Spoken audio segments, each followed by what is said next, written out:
Voilà. Bon, ben, moi, mon mot, ça aurait été nouvelle proximité. Dans le domaine académique, on parle effectivement des notions de local, de circuit court, et on utilise aussi la notion de proximité. Et donc, effectivement, l'idée, c'est comme pas mal l'ont évoqué, de raccrocher un peu les échelles géographiques, hein, depuis le côté global, multinational, vers des échanges qui sont plus locaux. Euh, sur le fait aussi que, bon, depuis tout temps, en matière de commerce de détail, en fait, on a ce qu'on appelle les 3D du commerce, hein, pour qu'il y ait échange, pour qu'il y ait cette relation commerciale. On a besoin d'une différenciation. Il faut que quelqu'un ait un élément, un objet, un bien, un service que l'autre n'a pas. Okay, différenciation. Il faut que l'autre ait envie de cet élément. Donc, c'est le désir, c'est le deuxième D, différenciation, désir. Et le troisième D, il est éminemment géographique, c'est la distance. Et on pourrait se dire que aujourd'hui, avec l'e-commerce, la distance s'estompe. Mais en fait, ce n'est pas du tout le cas parce que le produit doit quand même arriver chez l'acheteur. Et donc, il y a quand même cet élément de distance. On a parlé de logistique, etc. Donc, la distance, elle est toujours là. Et puis, effectivement, de nouveau, en matière d'échelle, cette globalisation, ces grands acteurs de type multinational sont là, mais on peut travailler au niveau local et on va voir un peu comment il est possible de travailler dans ce cadre-là. Alors, donc on a une vingtaine de minutes. Je vais vous parler d'abord d'une enquête qui est assez récente ici en 2019 et qui montre un peu les évolutions de l'e-commerce en Wallonie. Et puis, je ferai un petit rappel du diagnostic de l'appareil commercial verviétois pour donner quelques chiffres aussi de quoi on parle quand on est au sein du bassin de consommation de Verviers. La commune a réalisé une réflexion, un schéma communal de développement commercial. Donc, je vous donnerai quelques éléments et puis on fera un focus sur les deux, trois actions justement qui concernent l'e-commerce et puis on finira par un exemple. On en discutait avec Karine, notamment un exemple français. Vous verrez que un peu tous les éléments que vous avez cités vont s'y retrouver. Ces notions de plateforme, de, de logistique et de différents acteurs finalement qui vont devoir interagir. Et ce qui est intéressant dans le cadre de cette table ronde, c'est que on a presque tous les acteurs en fait ici autour de la table, en tout cas devant les écrans. Alors, je vous parle d'une enquête qu'on a appelée MOVE et qui a été réalisée en 2010, 2015 et 2019, financée par le gouvernement wallon. Au départ, c'est une enquête qui demande aux ménages wallons où ils vont faire leurs achats pour différents types d'achats. Et on les a synthétisés en achats courants, donc les cours du samedi, des achats semi-courants, donc moins courants, pour les produits plutôt légers, vêtements, chaussures, décorations, etc. Et pour les achats de produits lourds qui requièrent la voiture.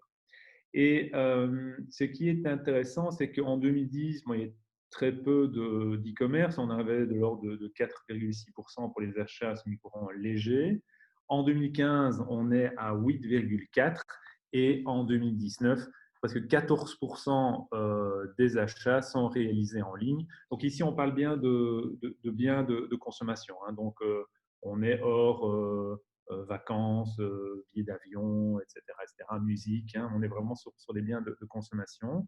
Donc déjà 14%, alors qu'on était à 8,4 en 2015. Et la grande différence, la nouveauté en quelque sorte en 2015 et 2019, c'est que pour les achats lourds aussi, eh bien, l'e-commerce appareil n'était que de 1,4% en 2015, il est de 6,6% de part de marché ici en 2019. Alors, un autre élément qui apparaît aussi, c'est que, alors qu'en 2015, on avait surtout ces grands opérateurs, Amazon a été cité, on a aujourd'hui les grandes enseignes physiques qui ont développé leur e-boutique. Si je prends toujours niveau multinational, des enseignes comme Esprit, par exemple. Ils avaient leurs magasins en propre, des franchises et des produits qui étaient revendus par des commerçants indépendants. Aujourd'hui, ils ont aussi la plateforme Esprit. En plus, leurs business units sont concurrentes à l'interne, mais ils sont présents, donc ces grands géants sont présents par rapport aux géants du web qui ont été cités. Et alors, un nouvel élément aussi qui apparaît fortement, c'est le marché de la seconde main, est fortement développé et par justement les possibilités de mise en ligne des produits avec deuxième main, seconde main, en général, marketplace de Facebook qui apparaît également. Alors, un petit zoom pour donner encore quelques chiffres, parce qu'en fait, ça dépend du type d'achat. On a donc dans l'équipement de la personne le 14,5% des dépenses globales, et au sein de ces 14,15%, quels sont les opérateurs? Le premier, c'est Zalando. Le deuxième, c'est Amazon. Et puis alors, on a ces fameuses enseignes physiques, Esprit, Zara, etc., qui, avec livraison, qui arrivent. On a aussi tous les sites de seconde main qui prennent place. Alors, on me dit que ma connexion est stable, j'espère que vous m'entendez toujours bien. Et puis alors, quelques nouveaux opérateurs, en plus des plateformes classiques. Alors, dans le loisir et sport, il y a une émergence également de l'e-commerce avec 12% des dépenses. Et là, c'est Amazon qui est vraiment le leader avec 47% du marché. Et puis, alors, de nouveau, ces enseignes physiques type Decathlon, Belgique Loisirs, Dreamland, Fnac. Et puis alors, quelques enseignes spécialisées en fonction des sports. Et puis, il y a quelques éléments autres. Alors, dans l'électroménager, c'est également l'arrivée de l'e-commerce. On a 5,4% des dépenses, en tout cas dans l'enquête. Et là, c'est Amazon de nouveau avec 28% du marché. Et puis, les enseignes physiques, type MediaMarkt, Vandenborg, etc. De nouveau, la seconde main qui apparaît. Et puis, meubles et décorations, on a aussi de l'e-commerce. Et là, c'est la seconde main qui est particulièrement présente avec un achat sur deux qui est réalisé grâce à ces sites d'échange. Amazon n'a plus que 11% alors dans ce cas-ci. Donc voilà un peu un premier focus. Alors, ces chiffres sont les chiffres exacts de l'enquête. Donc je répète qu'on demandait aux personnes où ils allaient faire leurs achats. Et ils ont quand même dit spontanément qu'ils faisaient des achats en ligne. Donc ça doit être pris comme un lieu d'achat en quelque sorte. Ce qui est intéressant, c'est que si les chiffres ne sont peut-être pas vraiment exacts, ils ont été posés de la même manière en 2015 et 2019, et donc les évolutions sont à prendre en considération. Alors, je voulais vous montrer aussi quel était le commerce à Verviers aujourd'hui, et notamment son aire d'influence, avec ici ce qu'on appelle le bassin de consommation en orange, avec les polarités principales et le bipôle bien connu à Verviers, avec le centre d'un côté et Crescendo Gérardchamps qui sont regroupés en une polarité par ailleurs. Alors, en extension, on va jusque Aubel au nord et Spa au sud. On a plutôt une extension nord-sud parce que les grands concurrents est-ouest sont puissants, surtout du côté de Liège, mais aussi à Eupen et notamment avec la route d'Herbestal. Pour la petite info, Aubel n'était plus dans le bassin de consommation en 2015, il est revenu en 2019, donc on a regagné quand même un bassin de consommation plus important. Et ce qui est important également aussi de voir, ce sont les couleurs, et notamment le fameux semi-courant léger, qui est l'élément qui, au départ, constitue vraiment l'attractivité des centres-villes. Et on voit qu'aujourd'hui, en fait, il est plus présent à Gérardchamps, Crescendo, qu'au centre-ville. Okay, donc, on a vraiment un dédoublement de un léger. Le semi-grand lourd en vert, par contre, est logiquement présent plutôt à Crescendo Gérardchamps. Et évidemment, le problème aussi, c'est la couleur noire, c'est les cellules vides. On a un tiers des cellules qui sont vides au centre-ville de Verviers, d'où toute la réflexion de la part de la ville. Juste aussi rapidement en matière d'offres commerciales. Donc en 2012, on avait encore un bipôle classique centre en bleu, Crescendo Gérardchamps en rouge. Et puis en 2015, en fait, le centre s'est un peu affaissé et Crescendo Gérardchamps a repris le vide, si vous voulez, qui était laissé et donc a pris le lead sur le centre. Okay, et puis après, ça s'est un peu tassé parce que si vous augmentez l'offre, comme on est dans des vases communicants, ben après, ça se restabilise. Mais on voit ici l'évolution et la prise de pouvoir, en quelque sorte, de Crescendo en matière de mètres carrés. Ici, c'est la vacance commerciale, donc le taux de cellules vides en 2012 qui était encore en dessous de 20% pour le centre et qui n'a pas arrêté d'augmenter pour arriver à presque 35% en 2017-2019. Alors, en matière de... Donc, un petit élément de nouveau encore au centre-ville, où sont les cellules vides? Bon, il y en a quand même quelques-unes qui sont liées au futur projet de centre commercial, mais on a quand même quelques grandes cellules qui traînent quand même au centre en matière de cellules vides. On n'a pas énormément d'enseignes. Donc, en orange, ce sont les enseignes internationales ou nationales. C'est surtout, on a CA et H&M en équipement léger, mais après, c'est le Carrefour et Aldi. On n'a pas énormément d'enseignes en fait, dans le centre de Verviers par rapport aux autres centres d'agglomération. Alors, les forces du commerce à Verviers, c'est donc ce bassin de consommation qui s'étend sur 10 communes et qui abrite quand même 145 000 habitants. Donc ça, c'est vraiment une base importante à retenir. Gérardchamps s'impose, donc maintenant comme première destination de consommation de masse, mais on a d'autres nodules dynamiques comme Eusy, Dimont, Rue de Limbourg, et une stabilité des points de proximité, Mangonbrou, Petit Rochin, Anzival, après une diminution. Notamment Anzival, il a perdu énormément, mais les quelques dernières années, on a une stabilité. Les points négatifs, donc je l'ai dit, c'est la perte de vitalité du centre-ville, le contexte d'incertitude autour de la réalisation du centre commercial et un déséquilibre progressif en faveur de Gérardchamps et Crescendo. Donc on a pour l'instant une situation de cycle vicieux qui est bien connu de l'ensemble des acteurs dans le centre-ville, perte de standing, départ d'enseigne, multiplication des cellules vides, un positionnement autour de l'ORECA et des services, et donc une perte d'attractivité. Et donc on a cet élément récurrent avec un risque de basculement au sein de la polarité qui pourrait dégrader d'un centre d'agglomération vers un centre de petite ville. On a quand même encore une spécialisation en semi-grand léger, même encore 30% des points de vente, et on a un tissu commerçant indépendant.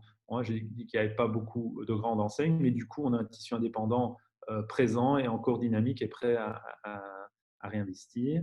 Et puis, on a aussi la présence de nombreux générateurs de trafic au centre de Verviers. On a encore beaucoup d'écoles, par exemple, des administrations, qui sont des éléments très importants. Et on a un piétonnier aussi qui est assez cohérent.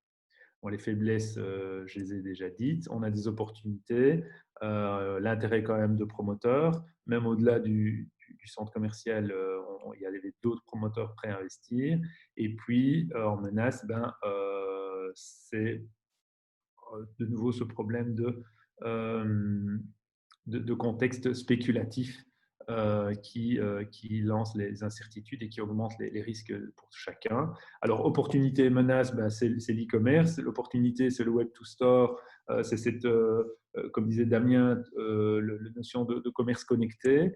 Et la menace, c'est l'e-commerce, mais l'e-commerce au niveau international, comme il a été cité tout à l'heure. Alors, en termes de recommandations, le positionnement stratégique et le souhait de la commune du conseil, du collège et puis du conseil communal pour le SCDC, décennies ce but de 400 points de vente au centre, de 40 000 mètres carrés, et donc la place que le centre avait. Donc relancer le moteur commercial de l'agglomération avec voilà, ici ce bipôle et l'ensemble des modules. Pour y arriver, il y a un plan d'action avec 4 axes. Gérer l'immobilier commercial, optimiser le cadre urbain, promouvoir Verviers et adapter le commerce.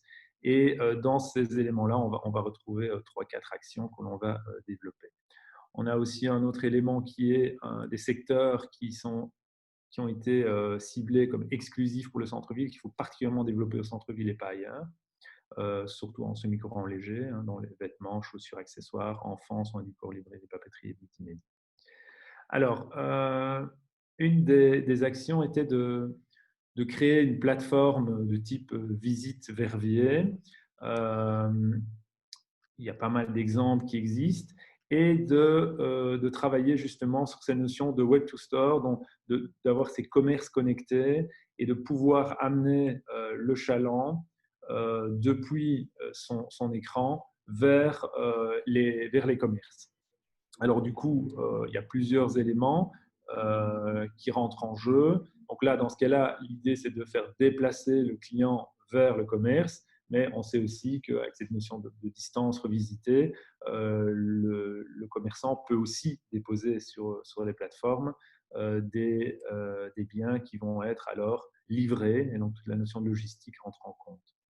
On avait à l'époque pris un modèle suisse qui s'appelle Caloca en Suisse. Avec Karine, on a regardé un autre modèle et en fait, il se fait que, c'est ce modèle que je vais un peu vous expliquer, c'est créé en France un site qui est une plateforme, qui est une filiale de la Poste française, donc maville-monshopping.fr. Et chaque ville, il y en a beaucoup en fait, ou association de commerçants, prend une place sur le site. Vous tapez votre code postal et puis vous avez l'ensemble des commerces qui sont connectés. Et en fait, ils travaillent avec un relais. Ça peut être une chambre de commerce, une ville, une association de commerçants qui, je vous donnerai les montants tout à l'heure, qui en fait constitue un peu ce relais qui fait que c'est gratuit pour l'ensemble des commerçants. Alors, on a 3 éléments dans cette plateforme. On peut réserver un bien, et puis alors le commerçant reçoit un SMS, et puis alors le client vient chercher. Là, on est vraiment dans la notion de web to store. Le click and collect, donc là, le client sélectionne un produit, il le paye, et là, il y a une commission de 9,6% sur le prix de vente. Et puis alors, il le récupère en boutique. Et puis alors, vraiment la livraison, où là, ça qui est intéressant que la Poste rentre en jeu, c'est qu'au sein du même code postal ou de l'entité, le facteur livre gratuitement. Et puis après, il y a un prix alors ça varie, 4,50, 5 euros pour les livraisons. On reviendra sur les notions de livraison après. Ils ont aussi intégré, ça sera intéressant de voir aussi les personnes qui sont en train d'imaginer et de créer ce type de plateforme, des concepts de citizen, donc, ou influenceurs. Donc, les personnes, les internautes peuvent recommander des produits en faisant des photos, etc. C'est validé par les commerçants et donc les citizens reçoivent une série de points dans une cagnotte et alors ils peuvent dépenser ces éléments-là dans les boutiques de la ville. Alors, en termes de coûts, quelques éléments que j'ai trouvés comme ça au hasard des articles. Pour une petite ville à Vierzon, là, la plateforme a été payée par la ville et c'est revenu à 17 000 € hors TVA, hors taxe. À Belfort, la ville, elle, a pris en charge les frais d'installation. On parle de 24 600. Je ne sais pas si c'est avec ou sans taxe. On a les commerçants ici à Vierzon passent par l'association des commerçants. Donc, ils doivent être membres, 50 € par an, et à partir de là, ils ont accès gratuitement à ces éléments en ligne. Mais il y a quand même propose 8% de frais lorsqu'il y a réservation et achat en ligne. Les exemples sont vraiment nombreux, donc que ce soit la Chambre de commerce Loire-Atlantique, donc ville de Vierzon, Belfort, mais il y en a vraiment partout. Lyon se lance aussi avec cette plateforme qui prend de plus en plus d'adhérents. Voilà. Alors, d'autres idées également, et c'est bien, on a un opérateur également, donc c'est toute cette notion de système de fidélisation qui peut et qui est géré par beaucoup de commerçants, mais l'idée, c'est de pouvoir la mutualiser à l'échelle d'une ville, d'une agglomération, et d'avoir ces systèmes qui peuvent être utilisés dans la plupart des commerces. Alors là, on a un exemple qui s'appelle Bordeaux Cadeau à Bordeaux. Et donc, de nouveau, on a un opérateur ici autour de la table qui est de très bon augure. Et puis, je voulais finir par évoquer justement la notion d'économie sociale et ce lien important parce que pour retravailler sur les nouvelles proximités, réintégrer le local et pouvoir se libérer de ces grandes structures multinationales, il faut effectivement repartir sur des opérateurs privés purs et ou aussi d'économie sociale qui, dans nos régions, sont les niches émergentes. On a parlé de la coopérative Ardente tout à l'heure, mais du Ratav, de Vervicope aussi, ici sur Verviers, qui réinventent en fait ces liens de proximité, ces circuits courts, dans le sens moins d'intermédiaires, mais aussi ces notions de relocalisation, terme qui est revenu à la mode aussi grâce au Covid. Et ça, je voulais revenir aussi sur les besoins de livraison. En France, la Poste a effectivement sa structure de facteurs, etc., très intéressante.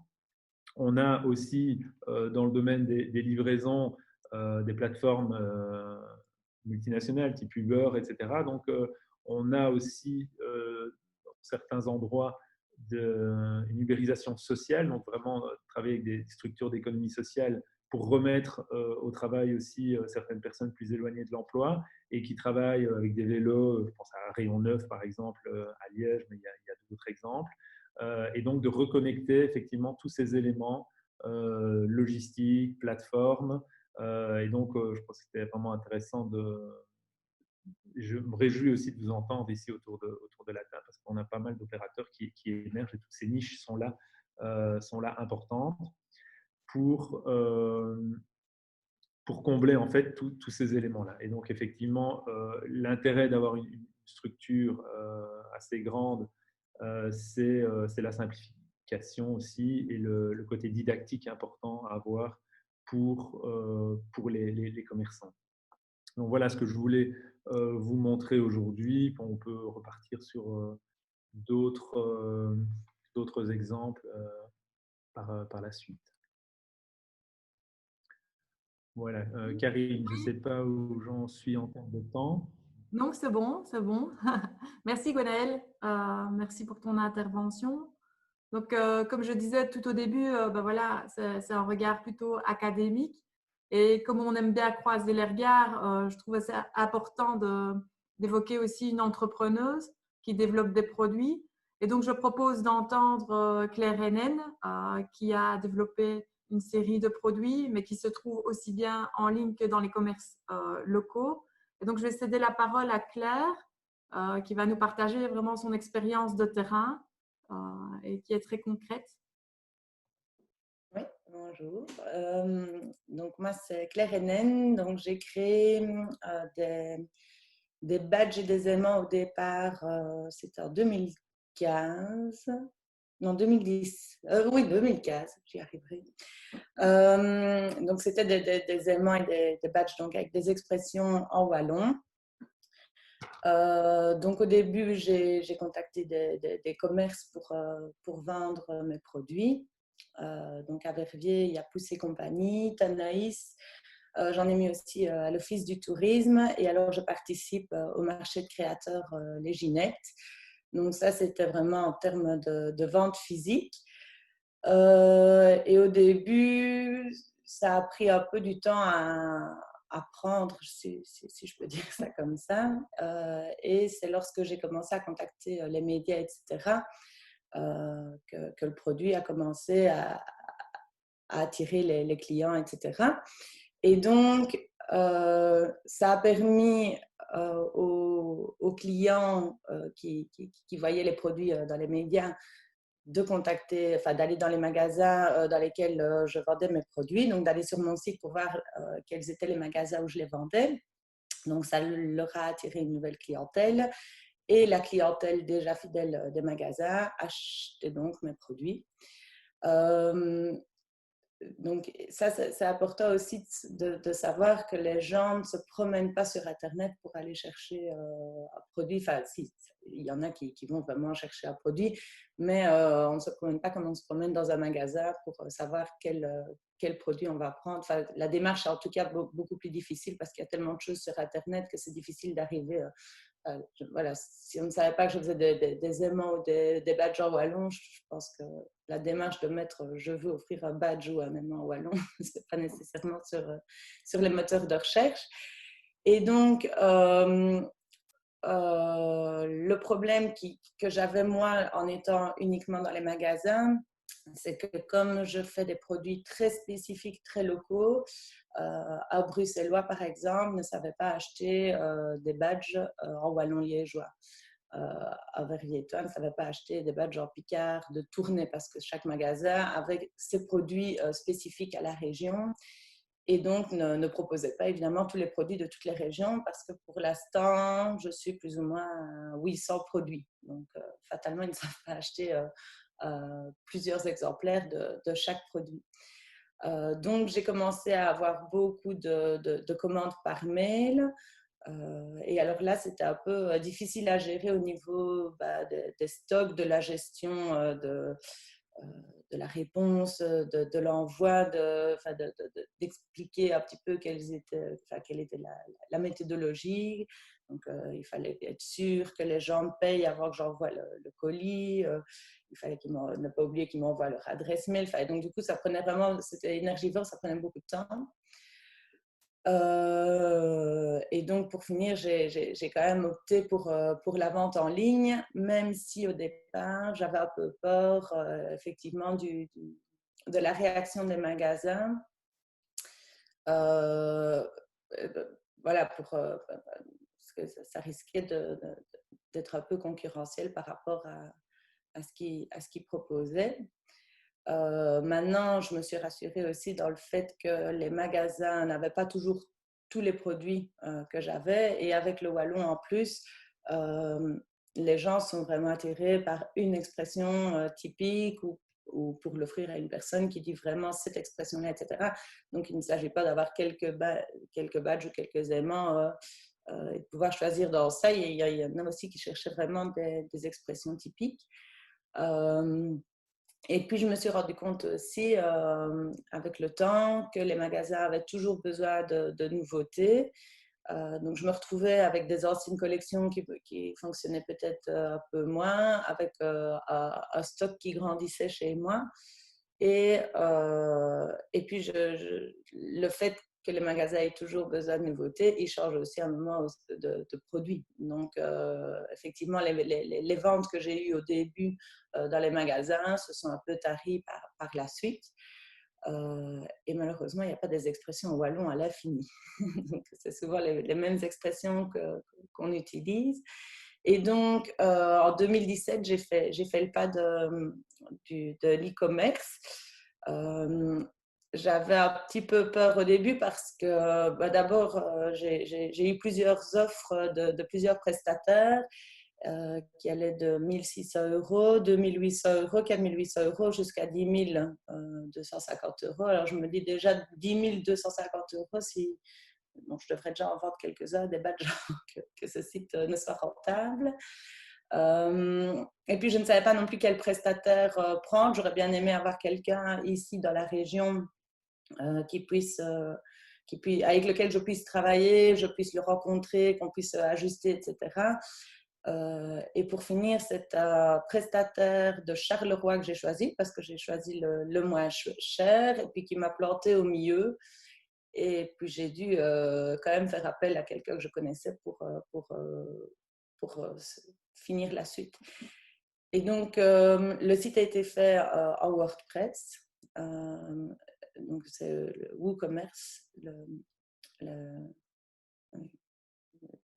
sais plus, de WordPress. C'est intégré dans WordPress. Et donc, moi, je voulais vraiment que ce soit via WordPress pour pouvoir être après autonome, pour actualiser mes produits, pour gérer mon stock, et que n'importe qui puisse, enfin n'importe quel prestataire puisse par après faire toutes les modifications, que ce ne soit pas quelque chose, un module spécifique que n'importe quel informaticien ne sache pas gérer. Et WordPress permet également de modifier un petit peu tout ce qui est visuel. Donc pour moi, c'était aussi important de pouvoir choisir le graphisme qui soit aussi en accord avec mon site de base, quoi. Au début, plusieurs personnes m'ont dit qu'avec mes 800 produits, ça ne serait jamais possible de le faire via WooCommerce.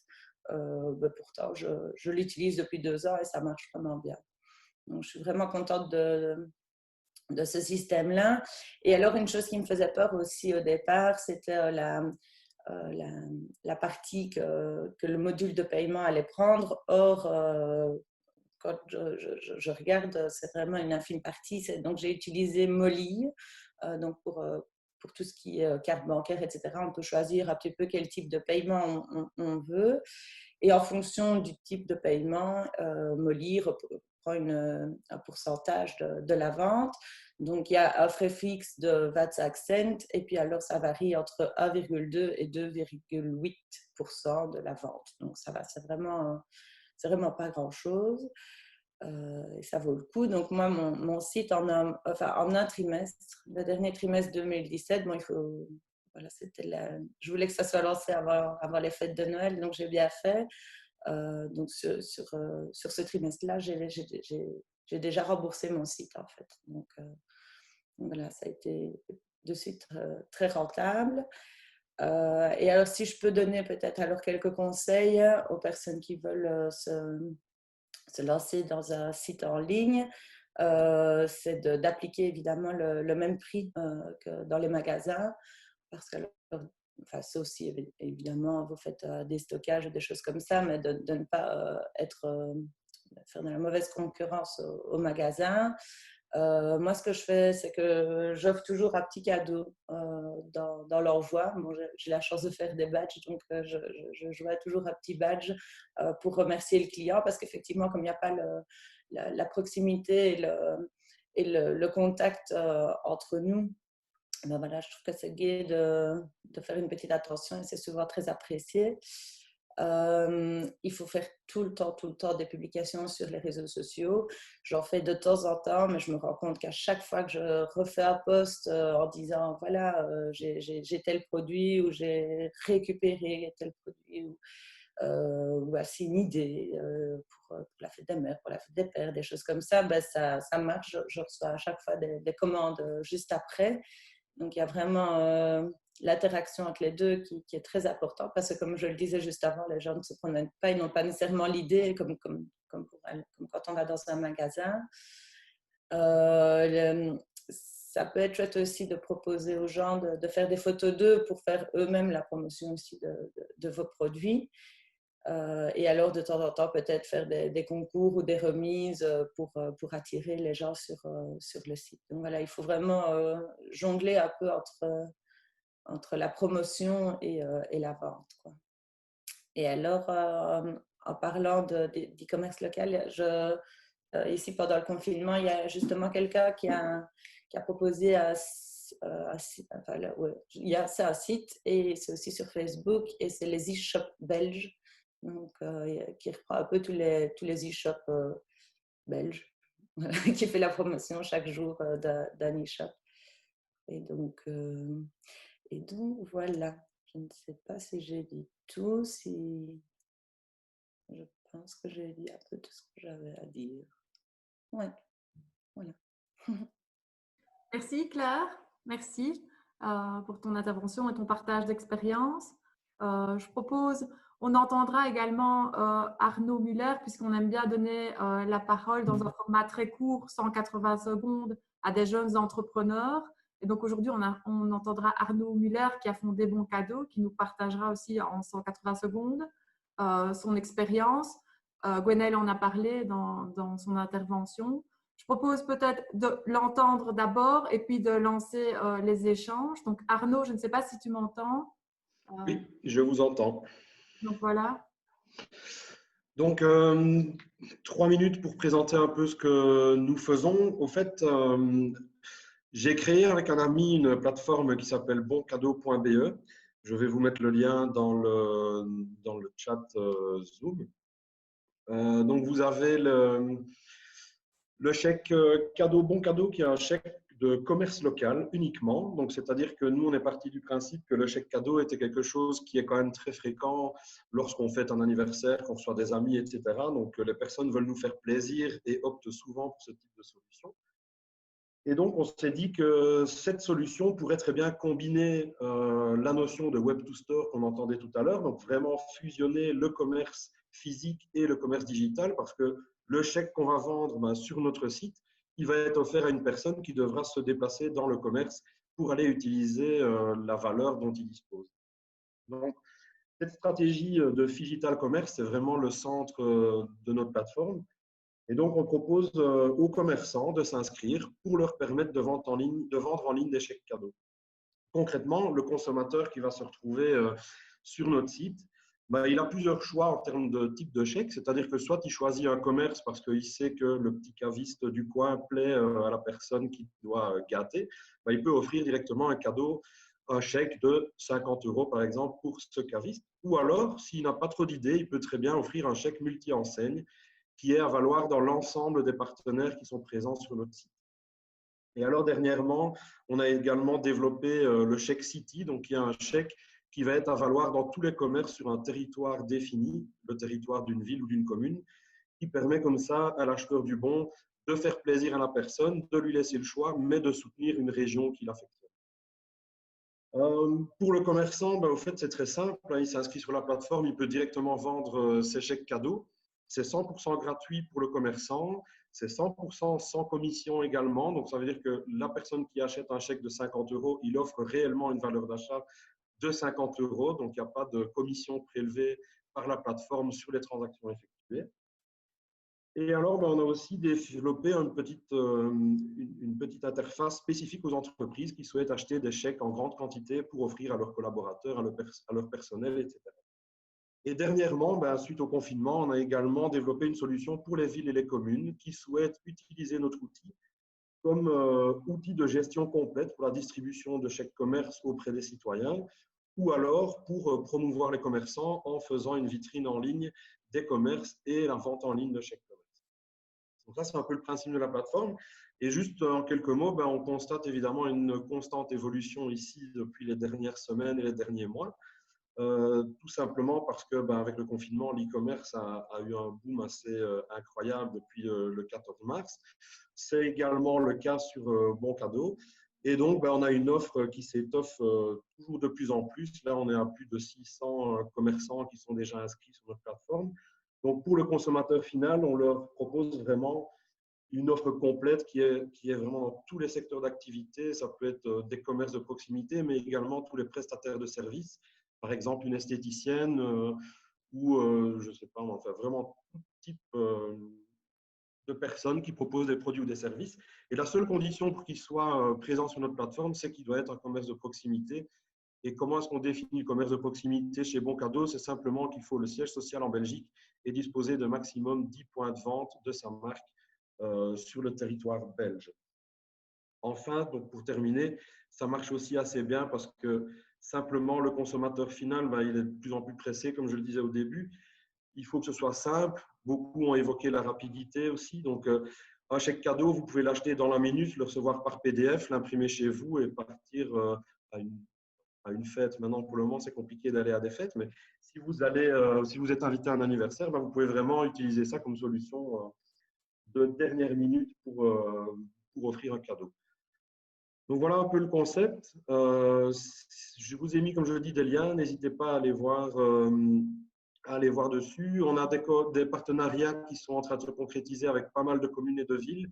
Donc pour le moment, là, il y en a un partenariat avec la ville de Dinan qui est actif et qui marche très bien. La ville de Dinan majore les chèques de 5 € par tranche de 25 € achetés.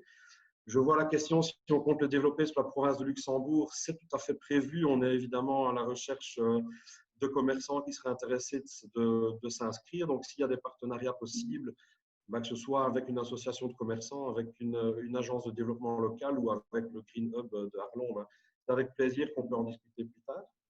Et principalement, pour le moment, on est sur la province de Liège quand même, vu que nous, on est originaire de Malmedy. Et donc, on essaye de se développer de zone en zone et d'agrandir un maximum nos zones de présence.